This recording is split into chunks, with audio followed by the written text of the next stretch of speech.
Here we go. It's WTOP Huddle. Yeah, we're into the postseason. Dave Johnson, Dave Preston, Chris Cichon, George Wallace, and Rob Woodfork. We have a lot to get to this week. Marty Hurney, the new general manager of the Washington football team. I'll say this, because of the order of events, already in place was the head coach, Ron Rivera.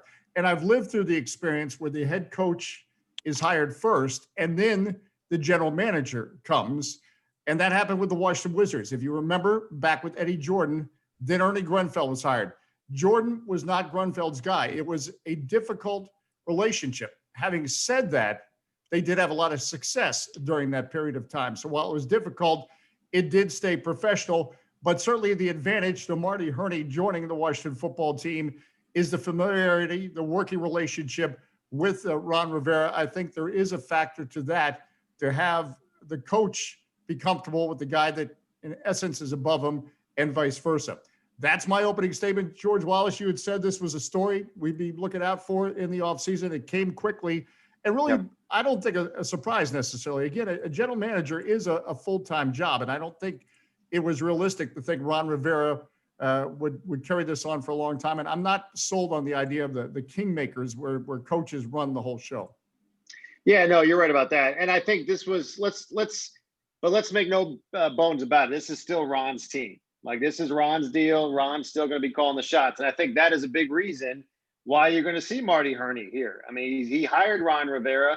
And as you pointed out, he's the guy that's technically above him. And that's how you have to have some familiarity and some comfort with him. And that could be another big reason why this is happening, because Marty comes to town knowing this is Ron's deal, knowing they have a previous working relationship. And if Ron had gone out and hired somebody else to be the GM with no previous working relationship, and then he's going to be above him, can he hire him? I mean, can he fire him? You get into all that. So I think that is the big reason. I think that is, we should have seen this coming when Hurney was fired in Carolina. I guess we had talked about it briefly, but as things kept going, you kind of saw this was maybe where it was going, and they have that previous relationship. But again, this is Ron's team. He's going to have final say over a lot of things. One thing we're going to find out, or have to find out, Kyle Smith. He's been here 11 years, vice president of player personnel. Okay, did he not get an interview? We don't know. Doesn't sound like he did. They interviewed Eric Stokes inside the building, but not Kyle Smith. So you have to wonder what that relationship was like with Ron Rivera, and if he had kind of just wants to move on from that entire previous regime. But maybe we'll get some answers to that, or if there still is a spot for Kyle Smith in this organization. But Marty Hurney coming on board doesn't seem to surprise me at all. Yeah, and I don't know the exact dynamics of the Rivera-Kyle Smith relationship, but how often, guys, have we seen this? Typically, whether the coach or whoever comes in, and they might personally like the guy, but they still like their own people. Chris Cichon, your thoughts, a GM in D.C.? I think it's interesting that he is a good counsel guy, but he was hired by Ron Rivera. You would have thought this would have been like a Daniel Snyder move, but used to be a sports writer here, covered him for the Washington Times, I was reading, and he's from Wheaton, Maryland. So I think it's cool, I guess, from like a homecoming standpoint, but from a roster construction standpoint, I don't know. He's 65 years old. He was part of the building up of the Carolina Panthers when they made it to the Super Bowl with Cam Newton. So I do think that there is some, familiarity between the two of them in terms of philosophy and building personnel and stuff like that.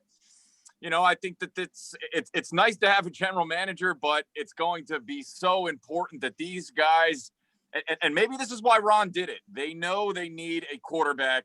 That is pretty much, we talk about it every week, priority number one. There's a lot of pieces that they're going to need to fill, but I think playing under center is going to be the most important aspect of the decision-making this offseason. These two guys should be on the same page with that. So I think that's good for the organization to not be like having the Haskins situation again. The owner wanted him, but the rest of the coaches didn't. They should be on the same page, and that should be good for roster building. Dave Preston, Marty Hurney, coming back. He's coming back home. He wrote for the Washington Times even before Dave Fay or whoever was on the beat back in the 80s. The relationship between a coach and a general manager, when it works, is like a nice marriage. When you look at a wedding, you want something old, something new, something borrowed, and something blue. Something old. Marty Hurney, originally from the area, as Chris said, went to good counsel, also went to Catholic University of America, was on the Washington Redskins public relations staff for a couple of years. This is back in Gibbs 1.0. So while he hasn't worked with the franchise for the last 30 years, basically, he is familiar with what place the Washington football team has in Washington, D.C. and the D.C. metro area. So he is, what happens with a lot of people who come here who don't work out is they don't understand the territory. Marty Hurney understands the territory. Something old, something new. He will bring fresh eyes to this organization. He's won elsewhere. He was not just a part of the Carolina Panthers franchise that made it to the Super Bowl with Cam Newton, but a decade before when they lost to the Patriots on a last-second field goal. So he is familiar with multiple builds and multiple rebuilds. Something borrowed, he's going to borrow a lot of what he used to help this team win in Carolina. It just wasn't under John Fox. It was also under Coach Rivera, where they've been able to win consistently over the last 2 decades. And let's see, something borrowed, something blue. Well, the Panthers were blue, so I'm done. That you tied all that in there, and I still have to have notes for that. So, it's interesting. We often talk about coaching trees in football, but clearly he did learn under one of the best. First of all, he was asked by Jack Kent Cooke to join the Washington football team, the squire, if you will. So that was quite a endorsement. And then working under Bobby Beathard, who built the Washington Super Bowl teams in the glory years when it was a different period of time, when you could just go to the owner's checkbook and sign a Wilbur Marshall or whoever it may be. And then he had success with the San Diego Chargers. So he did learn from one of the best talent evaluators in Bobby Beathard. All right, Rob Woodfork, bring this home. We love your NFL recap every week. We love your column on Deshaun Watson. The guy who drafted Cam Newton, who you've been talking about all season, is coming to town. Your thoughts? No. Yeah, Don't get him started on that, please. I'm gonna get you a personalized Cam jersey because you've suffered through all of my Newton talk this season. But here's the thing about Marty Hurney, and obviously there's the personal ties, there's the local ties, and all of that is fine and good. But during his tenure in Carolina, they had a losing record overall. When you add up all those seasons that he was there, they had a losing record when he was there. And so that gives me some pause. And this really feels a lot like the old boys network a little bit in that you're recycling this 65-year-old general manager, whereas you have this young guy in-house who was a big part of building this roster that got to the playoffs. And yes, it was 7-9, but you look at the makeup of this team, late round picks are starting all across this roster. You've got Terry McLaurin in the 3rd round. You got Matt Ioannidis in, I believe, the 5th round. Cam Curl, 7th rounder, who's been starting for you at safety, a position that you haven't been able to fill adequately really since the late, great Sean Taylor passed. So if Marty Hurney comes in, and they're incapable of continuing to get good players late in the drafts, and that was the big ding on him when he was in Carolina, that's a problem for Washington, especially if you get in, as I wrote in my column, if you get in this Deshaun Watson derby to try and, if he's available and you have to give up multiple 1st-round picks, you're going to need to be able to fill your roster with those mid to late round picks. And if you've just hired a general manager who struggles to consistently get players at that level of the draft, that's not going to be a good mix, and it's not going to bode well for them in that Deshaun Watson derby. I forgot where you were on that, Rob. Deshaun Watson, you want to get in that derby or no? If the price is right, and we touched on this a little bit last week, and I addressed it in the column that I wrote on WTOP.com. If the cost is 2 1st-round picks and one of those 1st-round guys you have on the defensive line, like Matt Ioannidis or a Montez Sweat, obviously those guys are good here, but you're not going to be able to re-sign them all, and all of those guys in successive seasons, starting this year, in successive seasons, you're going to have to make really tough choices on who you're going to pay. So that helps you make that decision if you send a couple of them to Houston. But, if you're Houston, I mean, I don't know if it's worth their while. Chi will love it, but I think the Dolphins make the most sense in terms of what they're able to give up and in terms of the fits and the culture and all of that. But Ron Rivera would have to really sell it. And I think Washington does have the pieces in place to make a competitive offer for him. I just don't think that they have enough pieces to outbid somebody like a Miami or the Jets or somebody who's got multiple first-round picks in this year's draft. Yeah, I think the price might be too dear, both short-term and long-term, although because the situation in Houston is so bad for Deshaun Watson, that may lower the price. Anybody think Deshaun Watson has a chance of coming here? We've got Rob's opinion. Anyone else on that? George? Yeah. Go ahead, Lee. George, just go real ahead. quick before George speaks, just real quickly. I mean, Alex Smith was traded here. I mean, no, that's not as much of a blockbuster, but we were just kicking it one night in March or February, and all of a sudden it popped up that trade for Kendall Fuller. Crazier things have happened. So I do think, yes, it could be potentially something that happens here. Yeah, I think it's possible. Look, I think anything's possible now because, like we've mentioned, that this quarterback spot's where you want to go. This is a proven guy. He's a top 3 quarterback as far as I'm concerned, top 5 quarterback. Like I said last week, I'm not giving up 4 first-round picks. Am I giving up 3? I don't know, because you hope also, keep in mind too, they got 19 this year. You hope your first-round picks are lower in the draft order, right? So I'd give up maybe 2, maybe 3, a second rounder and a Montez Sweat. I would do it. I've seen Chase Young's name floating around there. I don't know if I give up multiple first-round picks and Chase Young for Deshaun Watson. No, you don't give up. But I think anything is in play. We don't know if Matthew Stafford's going to be available. I don't think he's definitely not going to cost as much. But I wouldn't sell out to go all quarterback either, unless it's a Watson kind of thing. I mean, I wouldn't, call me crazy, but I an Allen Heineke deal going into next year, I'm not totally against that if you can add other pieces to this roster. Right.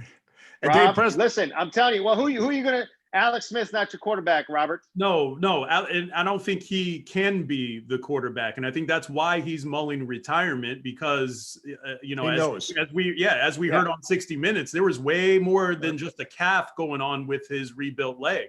So, and I think I referenced this last week. I think his leg was rebuilt so that he could walk again. It's not necessarily strong enough to take the wear and tear of playing 16 games in an NFL season, especially when in one of those games, the best defensive player in the league went on a piggyback ride in the middle of the game on you. So like 3 plays in. He was on the piggy, right? Exactly. 3 plays into your first game, and Aaron Donald's getting a piggyback ride. Yeah. So, we know the show's getting serious when George calls Rob Robert. So that's and Dave, call me by my government name. If we got Deshaun Watson here, that'd be part of the Borrowed Something Blue or something like that. So that would. Hey, you know what? I think it would be a fantastic movie. It would be a little on the splashy side, and I think if there's one thing that Ron Rivera, as head coach, is the de facto general manager, team guru over the last year has been, he's been a little bit more on steak and less on sizzle. But I think I think Deshaun Watson is the exception that proves the rule as far as being a dynamic quarterback, the things that he's able to do. He will make ordinary wide receivers like Cam Sims and Steven Sims productive guys, really good guys. He will make a fantastic player like Terry McLaurin an absolute dynamo. And if you can get him without giving up too much defensively, I think as we pretty much, granted, we're not making the decision, but I think everyone here pretty much says that Chase Young is not on the board. I think we're okay with giving up a couple of first-round picks, maybe a second-rounder, maybe something along the lines of conditional, depending on how many starts Deshaun Watson makes that first year. There's a lot of creative things that they can do, and they can give away a number 1 this year, a number 2 next year. They can massage and make a certain amount of picks to make it work for both people. I think if you can get Deshaun Watson here, I think you do it. I don't think you give away half the roster to do so, but I think that's what everybody realizes. And the key is, what is the tipping point? What is the Washington Brain Trust willing to give up? And what is Houston going to demand to get for a guy who doesn't want to be there? Right. And that's why it's an if the price is right with 2 capitals, if it's a And it can't be overstated how much this would change the course of this franchise. The first thing I think about when I see something like this is Drew Brees, because that's really the only other example in which we saw a guy who was a bona fide franchise quarterback switch teams in his prime. So you look at what Drew Brees meant to New Orleans, the city, the franchise. They were wearing bags on their heads before he came there. They were reeling from Hurricane Katrina, and he helped that city. He helped that franchise. And I mean, Deshaun Watson could do that here. And I don't think it's hyperbolic at all to say that, because what have we been talking about since Ron Rivera's been here? Culture. This kid is terrific off the field. He's terrific in the community. He's young. So you could have him and McLaurin together for the next decade or so. I mean, and he fits in that young nucleus perfectly. And I mean, it's not hyperbolic at all to say that this would change the entire trajectory of this franchise and maybe even this city if they were able to acquire him. All right, great use of the word hyperbolic, and make sure you read his column at WTOP.com. All right, George, let's get to we're into the Final Four. The NCAA will sue me for saying the Final Four. It's not the Final Four, but here we go. What do you think of the big weekend coming up with the two championship games? I'm looking forward to it. I think Brady Rodgers is going to be fun in Lambeau. It's going to be 20 degrees, maybe some snow. I like Aaron Rodgers to come out of this one. Of course, though, if a team's going to play for the first time in your home stadium in a Super Bowl, it's going to be this year when there's going to be 20% capacity and it's Tom Brady. But I still think it's going to be Aaron Rodgers. The Chiefs-Bills is going to be interesting. Is Mahomes going to be 100%? I think the Bills have a very good chance in that game. I just have a gut feeling the way the Bills are playing. The Chiefs haven't looked unstoppable. And Mahomes, even if he is playing, which I think all signs lean towards he will, he's not going to be 100%. But I mean, I could see the Bills easily winning that game, but I mean, I'll go with Chiefs. I'll go Mahomes, Rodgers in the Super Bowl, and it should be a good one. Boy, the Bills were impressive, and so were their fans after that Ravens game. Chi, your thoughts on the big weekend coming up? Well, I think that it is the greatest theater we could possibly have is Aaron Rodgers versus Tom Brady in the sub 32-degree weather at Lambeau, and I think that Tom Brady is going to win this game and take the Buccaneers to the Super Bowl. And I really kind of, they already beat the Green Bay Packers once. And I know that argument kind of doesn't hold a ton of water because the Saints won twice and the Bucs won the third matchup. But I think that the Buccaneers kind of saw a blueprint on how to beat Green Bay. And that is Green Bay can be run on. And I think that with the, emergence of Ronald Jones and Leonard Fournette, who has turned back the clock a little bit and looked like a pretty strong running back, somebody that's not afraid to get tackled in between the tackles. Tampa, to me, just has the complete, well-rounded team to advance to the Super Bowl. And as far as the Kansas City Chiefs go, I want to say that I think that they're better than Buffalo and they advance to the Super Bowl, but who's hotter than Buffalo? Yeah. Buffalo hasn't lost since that Hail Murray play. It's just hard to go against them. And again, Buffalo stepped up this past weekend, played really strong defensive football, limiting the Baltimore Ravens offense. I'm just super impressed with the Bills. So I'm really not sure yet about the AFC Championship game, which way I'm going. But I think I can confidently say I see Tom Brady advancing to the Super Bowl and playing a home Super Bowl as the Super Bowl is in Tampa Bay this year. And we didn't get the snow showers in Buffalo that you wanted, Chief, for the Ravens to win. No. So maybe that was an advance. Dave Preston, the big weekend coming up. What's amazing about this final weekend before the Super Bowl is that you have great quarterbacks on each team. You've got young franchise quarterbacks that teams have put their faith in Josh Allen, Patrick Mahomes, if he's healthy. And then you have veteran quarterbacks who are continuing to produce at ridiculous levels, like Aaron Rodgers and Tom Brady. And back to our point with the Washington football team, if you're able to get a Deshaun Watson, it would be a Sonny Jurgensen to DC-like move from back in the mid-'60s, except with a much better run team and an actual defense that can stop people. I like both road teams this week. I don't know if it's because road teams, I think, have actually done a better job this year against the spread as opposed to previous seasons. A lot of it is because home field advantage is not what it is in a non-pandemic season. And for some reason, I feel confident about the Buccaneers. I feel confident about the Bills. The Chiefs have not played their best game in a while. They very well could have lost this past weekend. to Cleveland. And you don't know on any given Sunday. I feel good about the road teams this upcoming weekend. On any given Sunday, we got to write that down. That could be a catchphrase. All right, Robert, should I call you Robert? Rob Woodfork, your thoughts? First of all, I'm as enthusiastic about the Buffalo Bills as Chi is, and I'm actually going to take it a step further. Even if Patrick Mahomes were healthy, I would take the Bills in this game. They are, by any measure, a team of destiny. And of course, there's the local tie of Stephon Diggs being on that team and playing such a prominent role, over 100 yards receiving and a touchdown in each of his first 2 playoff games with the Bills. I mean, that hasn't been done for the Bills since their heyday in the 90s. And I think that they could take this thing all the way. I seriously do. I mean, they're really sound defensively. Their quarterback is playing great. And I expect them to win this game. And having Mahomes dinged just kind of further plays into the fact that they've been a team of destiny. A lot of things have broken their way this year, and I think they're going to take it all the way. In Green Bay, I can't pick against Aaron Rodgers and the Scorched Earth Tour. He's not going to let them lose. Here's the thing: the Buccaneers, as impressive as they've been in this run, they played a 4th-string quarterback in the wild card round. This past game, they feasted on 4 turnovers, which rarely happens to the Saints, if ever. I mean, Breeze hadn't thrown 3 interceptions in a playoff game in his entire career until that game. They're not going to get that benefit in Green Bay. Aaron Rodgers is playing out of his mind, and I think they're going to win that game going away. I was feeling pretty good about the Buccaneers until you're always right. So now you've convinced me the other way. Well, I'm always right. I picked the Ravens to beat the Bills, and now I'm on the Bills. So I probably just doomed them to lose. but I do think it's unanimous about the Bills, right? Nobody picked the Chiefs, did they? No, man. I mean, if we're talking about Josh Allen up against Chad Henne, I'm taking Josh Allen. Yeah. But even I agree with whoever said about even if Patrick Mahomes is able to go and healthy or 100% or close to 100% or 70%, whatever, that Bills' effort against the Ravens certainly.